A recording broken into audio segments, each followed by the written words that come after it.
కొంతమందిలో లైంగిక కోరికలు ఎక్కువగా ఉంటాయి. అది శరీర తీరు వల్ల కావచ్చు, ఇంకేదైనా కావచ్చు. అలాగే పని పాట లేకుండా నిత్యం శృంగారంలో ఆనందించాలనే వ్యసనం కూడా ఓ కోరిక కావచ్చు. అయితే ఈ కోరికలే గుర్రాలైతే అనే వాటికి మాత్రం కళ్ళెం వేయాలి. లేదంటే విపరీత పరిస్థితులకు దారితీస్తుంది. ఇలానే ఓ యువతి చేసిన శృంగార యుద్ధం భయంకరమైన పరిస్థితులకు దారితీసింది. ఆమెకు నిత్యం శృంగారం కావాలి. మగాడి స్పర్శ లేకుండా క్షణం కూడా బ్రతకలేదు. అందం ఉంది, వయస్సుంది. అందుకే చిన్న వయసులోనే పెళ్లి చేసుకుంది. ఆమె పేరు సెల్వి. ఉండేది తమిళనాడులోని తేని జిల్లా అంటిపట్టిలోని పప్పుమాళ్ వీధి. వీధితో సహా ఎందుకు చెబుతున్నానంటే ఈ వీధి ఈమె వల్ల ఫేమస్ కూడా అయిపోయింది. ఇక సెల్వికి 19 ఏళ్ల వయసులోనే సురేష్ అనే యువకుడితో పెళ్ళైంది. కొన్నాళ్ల పాటు బాగానే ఉన్నారు. వారికి కొడుకు కూతురు పుట్టారు. 6 ఏళ్లు కాపురం సాఫీగానే సాగింది. కానీ ఆమెకు శృంగార పిచ్చి ఎక్కువ. కాస్త విరామం దొరికితే చాలు భర్త తన పక్కనే ఉండాలనుకుంటుంది. సరసాలతో శృంగార సంతోషంలో ప్రయాణించాలనేది సెల్వి తపన.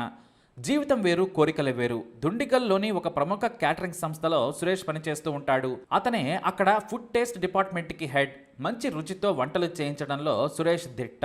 చూస్తుండగానే బాగా సంపాదన మొదలుపెట్టాడు. మరోవైపు సెల్వికి నర్సు ఉద్యోగం వచ్చింది. అంటిపట్టి ప్రభుత్వ ఆసుపత్రిలో జాయిన్ అయింది. పిల్లలు పుట్టి మంచి భర్త ఉన్నా కూడా ఇక ఆ ఆసుపత్రిలో చేరగానే మొదటిసారి ఆమె అందాన్ని చూసి ఓ డాక్టర్ సెల్వి మీద కన్నేశాడు. ఇక సెల్వికి కూడా కావాల్సింది అదే. ఆమె తన చూపులను విసిరి డాక్టర్ను పిచ్చివాడిని చేసింది. ఇటు సురేష్ ఏదైనా క్యాటరింగ్ ఆర్డర్ వచ్చిందంటే మరుసటి రోజు ఉదయం కానీ ఇంటికి వచ్చేవాడు కాదు. బాగా అలసిపోయేవాడు కూడా. సీజన్ టైంలో సురేష్ ఎప్పుడు వచ్చేవాడో, ఎప్పుడు ఇంటి నుంచి వెళ్లేవాడో కూడా భార్యా పిల్లలకు తెలిసేది కాదు. దీంతో కొన్నాళ్ల పాటు శృంగార కోరికలను అణుచుకున్నా ఆ తర్వాత బరి తెగించేసింది. డాక్టర్తో మొదటిసారి అక్రమ బంధం పెట్టుకుంది సెల్వి. భార్యా పిల్లలను వేరే చోట ఉంచిన ఆ సదరు డాక్టర్ ఓ ఇంటిని అద్దెకు తీసుకుని ఒంటరిగా ఉండేవాడు. ఇక పిల్లలను తల్లి దగ్గర వదిలేసి సెల్వి డాక్టర్తో ప్రతిరోజు ఎంజాయ్ చేసేది. ఇక భర్త ఇంటికి రాగానే అతనితో కూడా చెలరేగిపోయేది. అతను డ్యూటీలో ఉన్నాడని తెలియగానే నైట్ డ్యూటీ పేరుతో ఇటు డాక్టర్ దగ్గరికి వెళ్ళిపోయేది. అలా శృంగార పోరాటం మొదలుపెట్టింది. అంతేకాదు సదరు డాక్టర్ తన భార్యను తీసుకొచ్చుకున్న తర్వాత సెల్విని వదిలేశాడు. అలా అని అతని వెంటే పడలేదు. ఏకంగా సూపరింటెండెంట్నే లైన్లో పెట్టింది. ఆ తర్వాత అతను కూడా బిజీగా ఉండడంతో తన ఇంటి పక్కనే ఉన్న 21 ఏళ్ల డిగ్రీ కుర్రాడిని కూడా వదిలిపెట్టలేదు సెల్వి. ఇంట్లో ఎవరూ లేకుంటే డిగ్రీ కుర్రాడికి మెసేజ్ పెట్టి మరీ పిలిపించుకుని ఎంజాయ్ చేసేది. ఆ కుర్రాడైతే సెల్వి మైకంలో పడి శృంగారానికి బానిసైపోయాడు. ఆమె పడక గదిలో అతనికి చూపించే సుఖానికి అడిక్ట్ అయిపోయాడు. దాదాపు 3 ఏళ్లు చదువు, భవిష్యత్తు వదిలేసి సెల్వితోనే గడిపేవాడు. దీంతో అతని తల్లిదండ్రులకు విషయం తెలియడంతో ఏకంగా అంటిపట్టిని వదిలేసి కొడుకు జీవితం బాగు చేయాలని వెళ్ళిపోయారు. ఎందుకంటే తన కింద బానిసలా చేసేసుకుంది. సెల్వి ఇంట్లో పనులు చేయడం నుంచి చివరకు బట్టలు కూడా ఉతికి ఆమెతో ఎంజాయ్ చేసేవాడు. ఆ వీక్నెస్ను ఆసరాగా చేసుకొని కుర్రాడి లైఫ్తో ఆడేసుకుంది. ఇక తమ బంధువుల ఫంక్షన్కు వెళ్ళి మరొకరిని కూడా లైన్లో పెట్టింది. అంతేకాదు సీఎం లాంగ్ టూర్ ఉండడంతో ప్రభుత్వ ఆసుపత్రి నుంచి కొంతమంది సిబ్బందిని అంటిపట్టి ప్రభుత్వ గెస్ట్ హౌస్లో క్యాంప్ ఏర్పాటు చేశారు. ఆ క్యాంపుకు సెల్వి హెడ్. ఆ సమయంలోనే ఏకంగా ఓ పోలీస్ అధికారితో కూడా శృంగారం నెరిపింది. ఎక్కడ గ్యాప్ దొరికినా సరే సెల్వి ఏమాత్రం తగ్గేదే కాదు. దీంతో ఈ విషయం కాస్త ప్రభుత్వ ఆసుపత్రిలోని కొంతమంది సిబ్బందికి తెలిసింది. అంతే సెల్వి విశృంఖల శృంగారం గురించి సెల్వి భర్త సురేష్కు తెలియజేశారు. ఆమె మగాళ్లను ఇట్టే పడేస్తుంది. డాక్టర్లు, చదువుకునే కుర్రాళ్ళు, పోలీసులను కూడా వదిలిపెట్టడం లేదు. కాస్త జాగ్రత్తగా ఉండాలని చెప్పారట.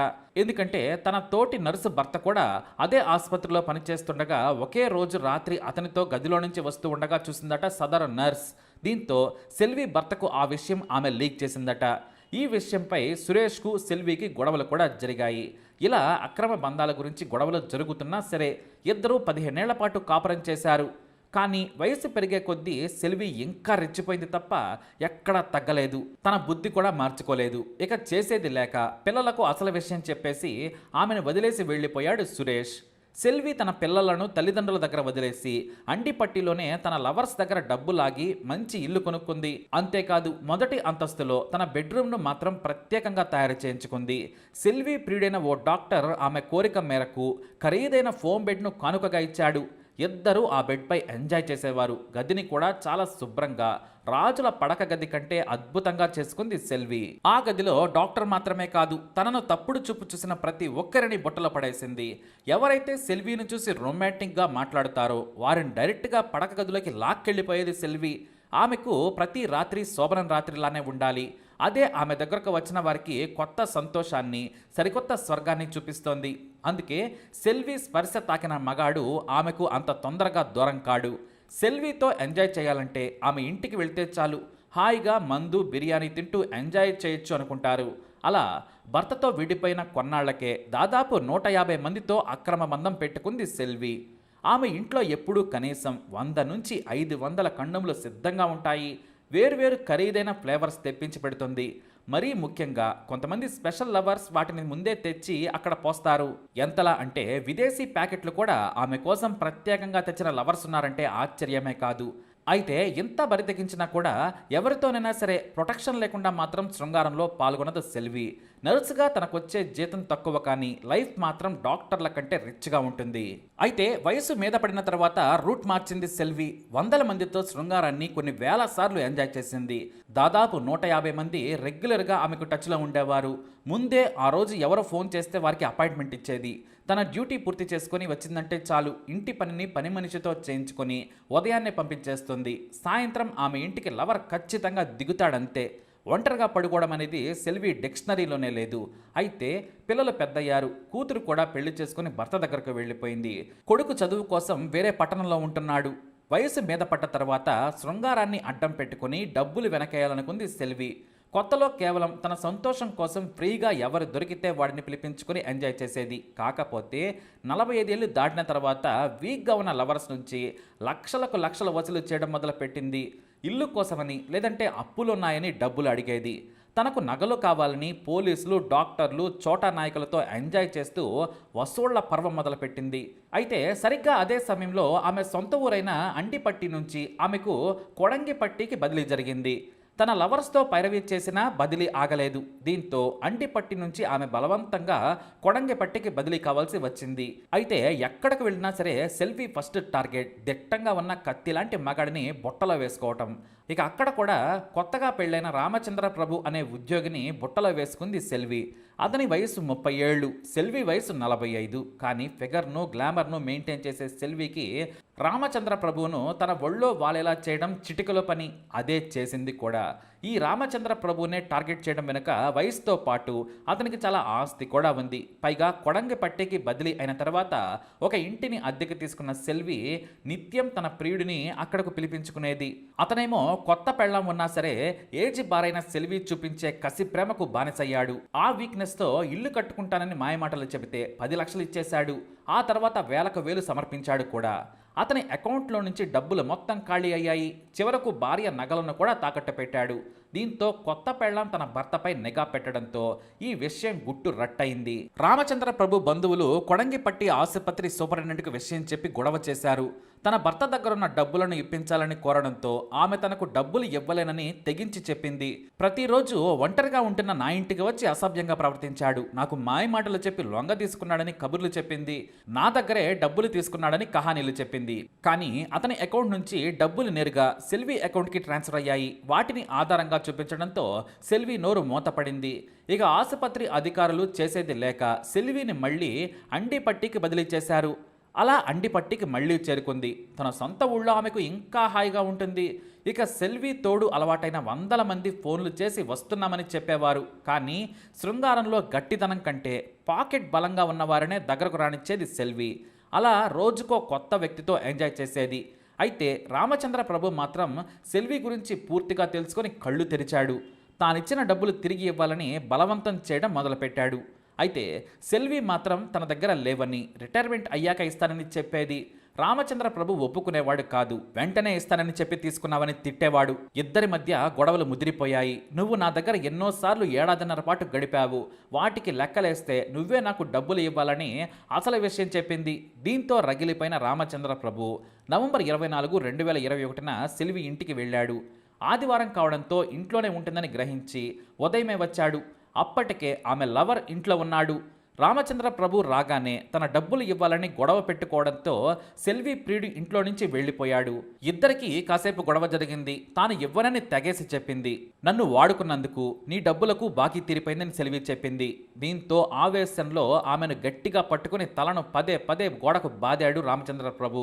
తలను గట్టిగా బాదడంతో తల పగిలి సెల్వి చనిపోయింది. ఆ వెంటనే ఆమె మెడలోని బంగారంతో పాటు డబ్బు, ఇతర నగలు సర్దుకొని ఇంట్లో నుంచి వెళ్ళిపోయాడు. అయితే ఆ రోజు మధ్యాహ్న సమయంలో సెల్వి మరో ప్రియుడు దారిలో వెళ్తూ ఉండగా ఓసారి చూసి వెళ్దామని ఇంట్లోకి వచ్చాడు. సరాసరి ఆమె బెడ్రూమ్లో రక్తపు మడుగులో పడి ఉండడం చూసి భయంతో పారిపోయి బయటకు వచ్చాడు. వెంటనే పోలీసులకు సమాచారం ఇవ్వడంతో సీన్లోకి వచ్చారు అధికారులు. ఇల్లంతా వెతకగా పోలీసులకు మత్తిపోయే వస్తువులు దొరికాయి. ఇక అప్పటికే సెల్వి చనిపోయింది. ఇంట్లో ఆమె బెడ్ స్పెషాలిటీని చూసి ముక్కున వేలేసుకున్నారు. దాదాపు 500 డిఫరెంట్ ఫ్లేవర్ కండోమ్స్ చూసి షాక్ తిన్నారు. ఒక సాధారణ యువతికి వీటితో పనేంటి, పైగా ప్రభుత్వ ఉద్యోగిని. దీంతో ఆమెను ఎవరు చంపారు అనే దానిపై విచారణ జరిపినా వాటికి ఆధారాలు దొరకలేదు. భర్త సురేష్ను అదుపులోకి తీసుకొని అనుమానించారు అధికారులు. కానీ అతను హత్యకు ముందు రోజు నుంచి ఒక ఫంక్షన్లో ఉన్నాడని తేలింది. అయితే అతను పోలీసులకు కీలక సమాచారం ఇచ్చాడు. మా ఆవిడ కామదేవత, శృంగారం కోసం ఏమైనా చేస్తుంది. ఆమెకు అదో పిచ్చి. సాధారణ మగాళ్ళు ఆమెను తృప్తిపరచలేదు. పని పాట లేని గ్లాడియేటర్స్ మాత్రమే సాటిస్ఫై చేయగలరేమో అన్నాడు. ఆ యాంగిల్లో విచారించండి, సులభంగా మీకు ఆధారాలు దొరుకుతాయని ఓ కన్ను కొట్టాడు భర్త. ఇక సెల్వి ఫోన్ డేటాను, మెసేజ్లను చూడగా ఏకంగా శృంగార సాహిత్యం బయటపడింది. రెగ్యులర్గా 150 మందితో ఆమె టచ్లో ఉంది. వారందరినీ పిలిచి విచారించగా నిజంగానే సెల్వితో గడిపాము, కానీ హత్య చేయలేదని చెప్పారు. సెల్వి హత్య విచారణ కారణంగా ఆమె ప్రియుల సంసారాలు కొన్ని కూలిపోయాయి. ఎందుకంటే చాలామందిని పోలీస్ స్టేషన్కు పిలిపించి విచారించారు పోలీసులు. వాళ్ళంతా కూడా రసరాజుల్లా ఆమెకు మెసేజ్లు పెట్టారు. సమయం సందర్భం లేకుండా కాల్ కూడా చేశారు. దీంతో వారి భార్యలు కూడా తమ భర్తలు ఎంత నీచులా అని వదిలేశారు. దాదాపు 20 రోజులు పోలీసులు కష్టపడగా ఓ మాజీ లవర్ పోలీసులకు చిక్కాడు. అతన్నే రామచంద్ర ప్రభు. ఆమె ఇంటికి వెళ్లే దారిలో ఉన్న సీసీ కెమెరాలో రామచంద్ర ప్రభు నడుచుకుంటూ వెళ్లడం కనిపించింది. అయితే మాస్క్ ఉండడంతో మొదట పోల్చుకోలేకపోయారు. రామచంద్ర ప్రభును లైవ్లో చూసిన తర్వాత అతనే అని తేలింది. దీంతో అతన్ని విచారించారు పోలీసులు. అయితే ఆమెకు నాకు సంబంధం ఉన్నమాట నిజమే, కానీ హత్య చేసేంత దుర్మార్గుడిని కాదన్నాడు. కానీ రామచంద్ర ప్రభు భార్య మాత్రం అసలు విషయం చెప్పింది. వారి అక్రమ బంధంతో పాటు వారిద్దరి మధ్య ఉన్న వివాదాన్ని కూడా పోలీసులకు పోసగుచ్చినట్లు చెప్పింది. ఇక పోలీసులు అతని అకౌంట్ను పరిశీలించగా రామచంద్ర ప్రభుకు మరో 5-6 మహిళలతో సంబంధం ఉన్నట్లుగా కూడా గుర్తించారు. వెంటనే తమదైన శైలిలో విచారించడంతో తన దగ్గర లక్షల సొమ్ము తీసుకుని ఎగ్గొట్టింది. గొడవ సమయంలో ఆవేశం ఆపుకోలేక చంపానని చెప్పాడు. అంతేకాదు ఆమెలోని శృంగార యాంగిల్స్ని కూడా చెప్పాడు. ఇక ఈ రామచంద్ర ప్రభు పేరుకు, చేసే పనులకు ఎలాంటి సంబంధం లేదని పోలీసులు ఫైర్ అయ్యారు. అలాగే సెల్వి మితిమీరిన శృంగార పిచ్చే హత్యకు దారితీసిందని కూడా తేల్చారు. ఈ ఘటన తమిళనాడులో సంచలనం సృష్టించింది. శృంగారం కోసం మరి ఇంతలా బరి తెగిస్తారా అని అంతా ముక్కున వేలేసుకున్నారు కూడా. మరి సెల్వి చేసిన యుద్ధంపై మీ అభిప్రాయాన్ని కమెంట్ ద్వారా తెలియజేయండి. అలాగే ఇలాంటి ఇన్ఫర్మేషన్స్ కోసం వీడియోని లైక్ చేయండి, షేర్ చేయండి, మా ఛానల్ని సబ్స్క్రైబ్ చేసుకోండి.